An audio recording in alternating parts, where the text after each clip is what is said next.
చిన్న ప్రేమ కథ. వర్షం పడుతున్న సాయంత్రం. బస్సు స్టాండ్లో అందరూ తొందరగా వెళ్ళిపోతున్నారు. కాని ఒక చోట మాత్రం ఇద్దరి చూపులు నిశ్శబ్దంగా మాట్లాడుకుంటున్నాయి. అది తొలి పరిచయం, ఆహ్లాదం, తెలియని ఆకర్షణ. అతను అర్జున్, ఆమె హర్ష. కొన్ని రోజులు ఇలా చూపులు కలిసే ఆగిపోయాయి. మాటలు అవసరం లేకపోయినా చూసుకునేటప్పుడు హృదయం కొట్టుకునే వేగం మాత్రం పెరిగిపోయేది. బస్సు రాకపోతే ఇద్దరికీ అనిపించేది ఇంకా కొన్ని నిమిషాలు ఒకరినొకరు చూడొచ్చు అని.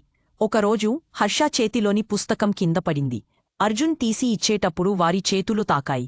ఆ క్షణం చిన్న మెరుపులా గుండెల్లో పరుగెత్తింది. ధన్యవాదాలు అని హర్ష చిరునవ్వుతో చెప్పింది. నువ్వు అలా నవ్వితే ఈ వర్షం కూడా ఆగిపోతుంది అనిపిస్తుంది. కొద్ది రోజుల తరువాత అర్జున్ ధైర్యం చేసి అన్నాడు, ఇదంతా నాకు చాలా ఇష్టం. మనం మాట్లాడుకుందామా? కాఫీకి వస్తావా? హర్ష కాసేపు అలా చూసి, నేను కూడా ఇదే అనుకుంటున్నాను అని మెల్లిగా అంది. ఆ రోజు నుంచి వారిద్దరి చిన్న కథ పెద్ద బంధమైంది. పెద్ద ప్రేమ కథలు గొప్ప మాటలతో రాయబడవు. ఇలాంటివి చిన్న చూపులతో, చిన్న చిరునవ్వులతో, చిన్న ధైర్యంతో మొదలవుతాయి. వర్షం పడుతున్న బస్సు స్టాండ్లో మొదలైన అతి చిన్న కాని అతి మధురమైన ప్రేమ కథగా